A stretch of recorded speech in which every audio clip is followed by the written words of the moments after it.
बैठक को लेकर क्या क्या कहेंगे, या डिप्टी सीएम से आपकी मुलाकात हुई? जी, आपको मैं बताना चाहूँगा कि लगातार अनियमित कर्मचारी अन्य संगठनों की जो मांगें रहती हैं, उन मांगों को भी पटल पे रखते रहता है और सरकार और प्रशासन तक लेके जाते रहता है। इसी तारतम्य में हमको आचार संहिता के बीच में कुछ ये बातें भी पता चली कि कई कर्मचारियों को अवकाश की पात्रता नहीं रहती है। लगातार 365 दिन उनकी अवकाश मतलब काम लिया जाता है, उनको रविवार का भी अवकाश नहीं दिया जाता। इस संबंध में हम लोगों ने आज स्पेशल बैठक बुलाई थी कुछ चुनिंदा संगठनों को लेके, जिसमें से प्रेरक संगठन के लोग आए हुए थे, ग्राम पंचायत भृत्य संघ के लोग आए थे, किसान मित्र लोग आए थे और स्वच्छता दीदी लोग।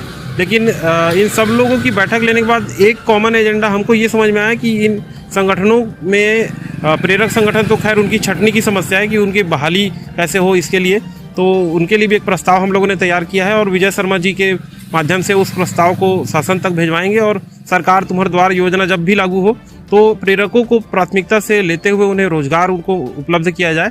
हमारे साथ संदीप भाई भी यहाँ पर है, वो अपने प्रतिनिधित्व करते हुए अभी बात करेंगे हम लोग विजय शर्मा जी से। साथ ही साथ जो बाकी के 3 जो संगठन थे, चाहे वो स्वच्छता दीदी की बात करें, ग्राम पंचायत भृत्य की बात करें या फिर किसान मित्र की बात करें, पूरे 365 दिन इन लोगों को काम लिया जाता है। एक इंसान नहीं, इनको एक तरह से रोबोट की तरह काम लिया जाता है, ये मैं बोल सकता हूँ। क्योंकि इंसान होता है, उसमें मानवीय भावनाएं होती है, वो एक सामाजिक प्राणी होता है और सामाजिक और पारिवारिक दायित्व होता है। तो निश्चित तौर पे सप्ताह में 1 दिन का छुट्टी हर किसी का मानवीय और मूल अधिकार और संवैधानिक अधिकार है। लेकिन वो भी अगर इन कर्मचारियों को नहीं दिया जा रहा है तो ये अपने आप में लोकतंत्र में इस तरीके का कर्मचारी रखना अपने आप में शोषण करना और एक तरह से बंधुआ मजदूरी की बात यहाँ पर अब देखने को मिल रही है। इसी के संबंध में हम विभिन्न मंत्रियों से मिल रहे हैं कि कम से कम साप्ताहिक अवकाश 1 दिन का जारी हो, कम से कम 1 दिन का रविवार का अवकाश इनको मिलना चाहिए। इस संबंध में हम लगातार मंत्रियों से मिल रहे हैं और अगर मंत्री के माध्यम से अगर काम हो जाती है तो अच्छी बात है, नहीं तो आपको मालूम है कि अनियमित कर्मचारी महासंघ सड़क की लड़ाई लड़ने के लिए भी तैयार रहता है। और हमने इस संबंध में उप मुख्यमंत्री विजय शर्मा जी के पास भी और अरुण साव जी के पास भी लेटर दे चुके हैं। उनके जो सचिव हैं मंत्रालय में, उनके डायरेक्टर हैं, उनके जो सीईओ हैं, उनको भी इस संबंध में लेटर जारी कर दिया गया है कि 1 महीने के अंदर इसके लिए कोई न कोई कार्रवाई की जाए सरकार स्तर पे। और अगर नहीं होती है तो सड़क की लड़ाई लड़ने के लिए इन चारों संगठनों को लेकर हम सड़क की लड़ाई भी लड़ेंगे। संविदा अवकाश की बात भी सामने आ रही, तो इसको लेकर क्या? जी, मैं आपको बताना चाहूँगा, अभी आज से ठीक 2 महीने पहले कैबिनेट का निर्णय था। विष्णुदेव साय की सरकार, इसे साय सरकार की जाती है क्योंकि लगातार ये अच्छे निर्णय लेते जा रहे हैं। और उन्होंने एक बहुत अच्छा निर्णय लिया था आचार संहिता लगने से ठीक पहले कि जो संविदा कर्मचारी हैं उनके जो वार्षिक अवकाश होते हैं, आकस्मिक अवकाश, उनको 18 दिन का मिलता था, उसको 30 दिन कर दिया गया था। ठीक है, ये बहुत अच्छा निर्णय था, सभी कर्मचारी संगठनों ने उस निर्णय को स्वागत भी किया।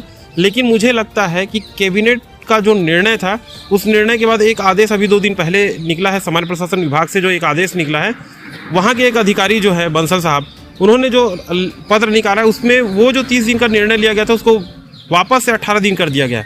मैं यहाँ पर आपके माध्यम से सवाल ये पूछना चाहता हूँ, क्या कैबिनेट बड़ा है कि कोई प्रशासनिक अधिकारी बड़ा है जो कैबिनेट के निर्णय को पलट के एक आदेश जारी कर दिया है? तो ये भी एक अपने आप में बहुत बड़ी बात है कि संविदा कर्मचारियों को 30 दिन के अवकाश से 18 दिन किया गया है। निश्चित तौर पे उनको 30 दिन का पूरा अवकाश मिलना चाहिए और इसकी लड़ाई हम भी लड़ेंगे। और सड़क पे भी लड़ने की बात आएगी तो वो 30 दिन का अवकाश दिलाने के लिए अनियमित कर्मचारी महासंघ खड़ा रहेगा। सरकार से भी बात करने की बात रहेगी तो भी करेंगे। आज हम हमारे जो वित्त मंत्री ओपी चौधरी जी, उनसे भी शाम को 7:30 बजे के आसपास मुलाकात करने जाएंगे और ये बात को उन्हें भी अवगत कराएंगे क्योंकि कैबिनेट मंत्री वो भी हैं, वित्त मंत्री है, बड़ा प्रभार उनको मिला हुआ है। जब कैबिनेट की बात को कैसे कोई प्रशासनिक अधिकारी बदल सकता है, जब कैबिनेट में जो निर्णय पास हो चुका है उस निर्णय को, ये बात हम ओपी चौधरी जी को भी बताएंगे। अगर उनके माध्यम से काम हो जाता है तो बहुत अच्छी बात है। हमारे सभी 40-50 हज़ार जो संविदा कर्मचारी उनको ये लाभ मिलेगा। और अगर नहीं होता है तो सड़क पे जाके जो लड़ाई लड़ना है, जो हमेशा हम लड़ते हैं, वो उसके लिए भी हम लोग तैयार हैं। आउटसोर्सिंग बंद वाली भी विषय सामने आ रही है, तो इस पर क्या कहेंगे? ये तो अपने आप में बहुत बड़ा घोटाला है। मैं सरकार से अनुरोध करूंगा आपके चैनल के माध्यम से, अगर आपकी बातें अगर सरकार तक पहुंच रही है, 1200 करोड़ रुपए सालाना का घोटाला। मैं इसको घोटाला इसलिए बोलूंगा क्योंकि ये पूरा पैसा जो जितने जो अधिकारी होते हैं, प्रशासनिक अधिकारी होते हैं, आउटसोर्सिंग, प्लेसमेंट और ठेका के माध्यम से जो ठेकेदार से जो चुनिंदा जो इनकी सांठगांठ होती है, इस सांठगांठ के माध्यम से पर महीना अगर आप देखेंगे तो 50 लाख से लेकर 1 करोड़ रुपए तक का कमीशन इन ठेकेदारों के माध्यम से अधिकारियों तक पहुंचता है। और साल का अगर देखेंगे तो 1200 करोड़ रुपए का पैसा जो है शासन का बर्बाद हो जाए। अगर मान के चलो कि ये 1200 करोड़ रुपए का जो पैसा वेस्ट हो रहा है, इसको अगर समाप्त कर दिया जाए तो हमारे आधे कर्मचारी नियमित हो सकते हैं उस 1200 करोड़ में। आप सोचिए 1200 करोड़ रुपए जिसको शासन सिर्फ कमीशन के लिए दे रही है, तो ये बहुत बड़ा घोटाला है। मैं आपके चैनल के माध्यम से अनुरोध करूंगा कि 1200 करोड़ रुपए को अगर बचा लेती है सरकार तो नियमितीकरण करने में भी इसका एक माध्यम बन सकता है। वो पैसा अगर जा ही रहा है तो उसको नियमितीकरण करके लोगों को लाभ दिया जाए, ना कि ठेकेदार और दलाल और जो अधिकारी जो उन दलालों के साथ साठ-गांठ करके जो कमीशन ले रहे हैं। मैं आपको बता रहा हूँ, किसी भी एक जैसे अगर मैं प्लेसमेंट कर्मचारी हूँ, मेरी एक नियुक्ति है और मेरा एक वेतन अगर जाता है, महीने का वेतन निकालना रहता है, उसके एवज में 40% तक का जो पैसा है वो दलाल जो है अधिकारियों को देते हैं। एक व्यक्ति के पीछे 40 लगभग 80,000 आउटसोर्सिंग प्लेसमेंट और ठेका के कर्मचारी है। अब हर एक व्यक्ति का 40% अगर उसके वेतन का 40% कमीशन पे जा रहा है तो 1200 करोड़ रुपए का घाटा जो है सरकार को एक्स्ट्रा उठाना पड़ रहा है। और ये घाटा अगर बचा लेते हैं तो वो सारे कर्मचारियों को नियमितीकरण इसी पैसे से कर सकते हैं। तो एक अनुरोध है कि ये बंद हो आउटसोर्सिंग और लोगों के लिए लाभ हो।